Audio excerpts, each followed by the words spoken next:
25 സ്ത്രീകളുടെ നെറ്റിയിലെ സിന്ദൂരം മായ്ച്ച കൊടും ക്രൂരതയാണ് പഹൽഗ്രാമിൽ അരങ്ങേറിയത്.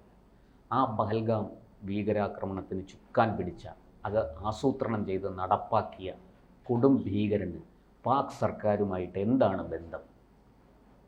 സെയ്ഫുള്ള കസൂരി, അതെ അല്ലേ? അതെ, ഒന്നാം തരം തീവ്രവാദി. അതെ. അത് പാകിസ്ഥാൻ സർക്കാരും സൈന്യവും ഈ നെഞ്ചേറ്റി ലാളിച്ചു പാലൂട്ടി വളർത്തുകയാണ്. അവരിൽ ഒരാളാണ്. അപ്പോൾ പിന്നെ ഇത് നമ്മൾ ലോകം മുഴുവൻ മുൻകാലങ്ങളിലും പറഞ്ഞുകൊണ്ടിരുന്നതാണ് പാകിസ്ഥാന് തീവ്രവാദ പ്രവർത്തനങ്ങൾ ഉണ്ട് എന്നുള്ളത്. തെളിവ് എവിടെ എന്നുള്ള ചോദ്യമാണ്. അത് സ്വാഭാവികമാണ് ആ ചോദ്യം. അതെ. ഇന്ത്യ ഇപ്പോൾ അതിന് തെളിവ് ആണ് ലോകം മുഴുവൻ കൊടുത്തുകൊണ്ടിരിക്കുന്നത്. അതെ. ഇപ്പം 7 സംഘാംഗങ്ങളായി തിരിഞ്ഞുകൊണ്ടുള്ള ഒരു 7 സംഘങ്ങൾ ലോകത്തിന്റെ വിവിധ ഭാഗങ്ങളിലേക്ക് പോയി നമ്മുടെ ഓപ്പറേഷൻ സിന്ദൂറിനെ കുറിച്ച് വിശദീകരിച്ചു കൊടുത്തുകൊണ്ടിരിക്കുക. പലയിടത്തും പോയിട്ടുള്ള സംഘാംഗങ്ങൾ മികച്ച രീതിയിൽ അത് അവതരിപ്പിക്കുന്നു. അവിടുന്ന് തന്നെ വേണ്ട തരത്തിലുള്ള പിന്തുണയും ലഭിക്കുന്നു. അശ്വമേധത്തെ ആരും പിടിച്ചു കെട്ടുന്നില്ല. അവരതിന് വേണ്ട തരത്തിലുള്ള പിൻബലവും കൊടുക്കുന്നുണ്ട്. ഇപ്പൊ നോക്കിയ ഒരു പുതിയ വാർത്ത വന്നിരിക്കുന്നത്, ഈ പഹൽഗാം ആക്രമണത്തിന്റെ മുഖ്യ സൂത്രധാരകൻ പാക് മന്ത്രിക്കൊപ്പം റാലിയിൽ. ഇത് അവിടുത്തെ നിത്യസംഭവമാണ്. ഈ ഏറ്റവും ഇപ്പം പാകിസ്ഥാൻ ആണവ പരീക്ഷണങ്ങളുടെ വിജയം ആഘോഷിക്കാനായിട്ട് പാക് പഞ്ചാബിൽ നടന്ന പരിപാടിയിലും സർക്കാർ പ്രതിനിധികൾക്കൊപ്പവും ഈ സെയ്ഫുള്ള ഹസൂരി പങ്കെടുത്തു. പിന്നെ അദ്ദേഹം പറഞ്ഞത്, ഈ പഹൽഗാം ആക്രമണത്തോടൊപ്പം തന്നെ ഞാൻ അങ്ങ് പ്രശസ്തനായി കഴിഞ്ഞു. അതായത് അവിടെ 26 മനുഷ്യരെ കൊന്നിട്ട് പറയുകയാണ് ഞാൻ അതുകൊണ്ട് പ്രശസ്തനായി.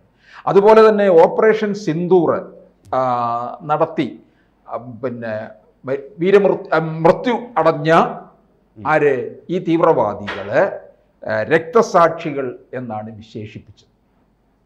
രക്തസാക്ഷികൾ എന്നാണ് ഈ കസൂരി വിശേഷിപ്പിച്ചിരിക്കുന്നത്. അപ്പം ഇതിൽ നിന്നൊക്കെ എന്താ മനസ്സിലാക്കാൻ കഴിയുന്നത്? ഈ തീവ്രവാദികളെ മുഴുവൻ സർക്കാർ സംരക്ഷണ വലയത്തിൽ നിർത്തിയിരിക്കുകയാണ്. അവർക്ക് വേണ്ട തരത്തിലുള്ള എല്ലാ ഒത്താശയും കൊടുക്കുന്നു എന്നുള്ളതാണ്. വെള്ളവും വളവും കൊടുക്കുക. നരേന്ദ്രമോദി പറഞ്ഞിട്ടുണ്ട്, ഈ ഓരോ സമയത്തും പറയുന്നുണ്ട്, പാക് ഭീകരതയ്ക്ക് വലിയ മുന്നറിയിപ്പ് കൊടുക്കുന്നുണ്ട്. തല പൊക്കിയാൽ അവിടെ വന്നില്ലാതാക്കുമെന്നാണ് പറഞ്ഞിരിക്കുന്നത്.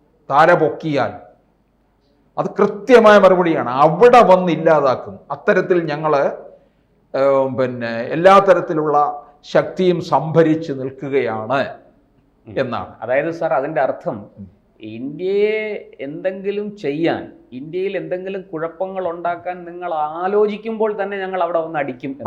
അതാണല്ലോ ആ എയർബേസുകൾ ആക്രമിച്ചതിലൂടെ നമ്മൾ വ്യക്തമാക്കിയത്. പിന്നെ ഇവര് യാചിച്ചു അല്ലോ നമ്മൾ ഇതെല്ലാം വെള്ളത്തിൽ നടത്തിയത്. അതെ. പക്ഷെ ഇവരെ വിശ്വസിക്കാൻ പറ്റത്തില്ല.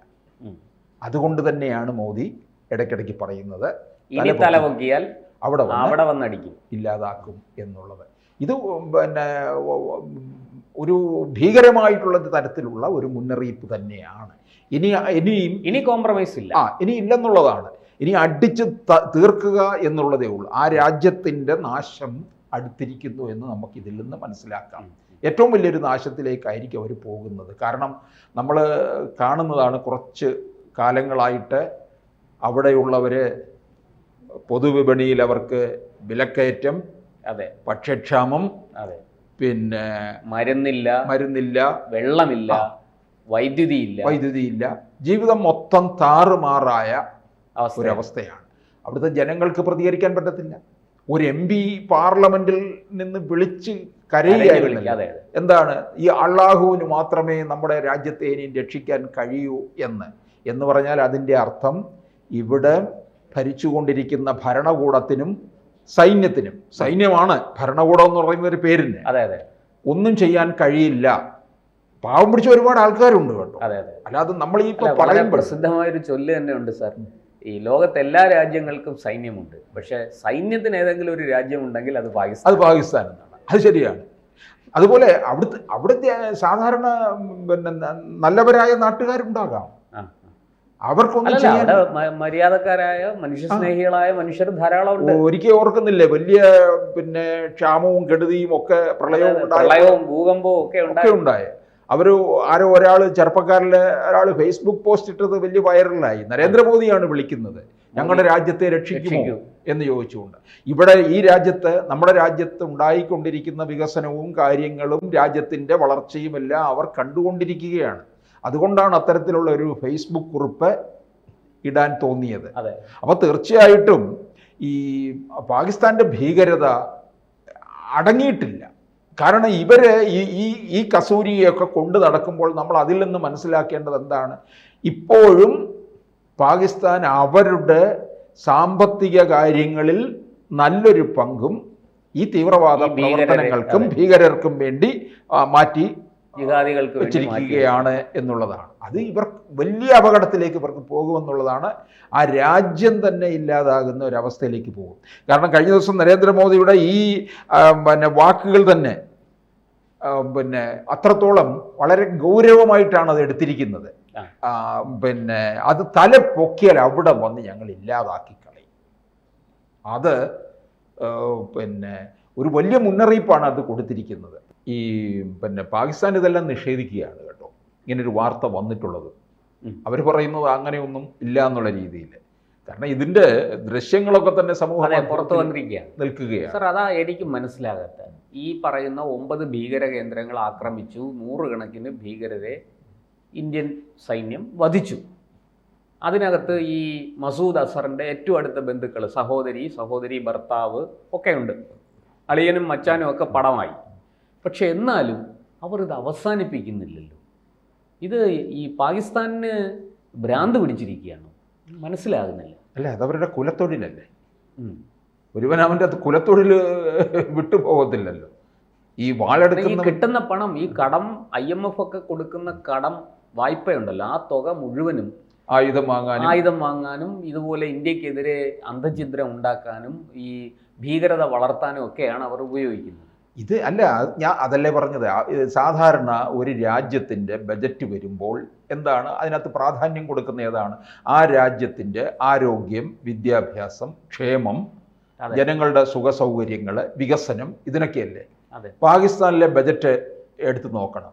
കഴിഞ്ഞ ഒരു 10 വർഷത്തെ എടുത്ത് നോക്കിക്കഴിഞ്ഞാൽ അവരെ ഇതിനൊന്നും വേണ്ടി ചെലവഴിക്കുന്നില്ല. അവർ മുഴുവൻ ആയുധത്തിനും ഈ ഭീകരവാദത്തിനും വേണ്ടിയിട്ടാണ് ചെലവഴിക്കുന്നത്. ബജറ്റിൽ നേരിട്ട് പറയത്തില്ലായിരിക്കും ഭീകരവാദ അല്ലെങ്കിൽ എന്നുള്ളത് പറയത്തില്ലായിരിക്കും. പക്ഷേ അവിടെ കാര്യങ്ങൾ മുഴുവൻ നിയന്ത്രിച്ചു കൊണ്ടുപോകുന്നത് ആര്?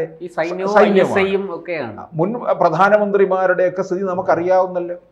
ഭരിച്ചുകൊണ്ടിരുന്നവരെല്ലാം ഒന്നുകിൽ കൽത്തുറുങ്ങില്ല, അല്ലെങ്കിൽ തൂക്കിക്കൊല്ലും, കഴിവുമരത്തിൽ പോകുന്നു. എന്ത് ഗതികേടെന്ന് പറയുന്നു ഒന്ന് ആലോചിച്ച് നോക്ക്.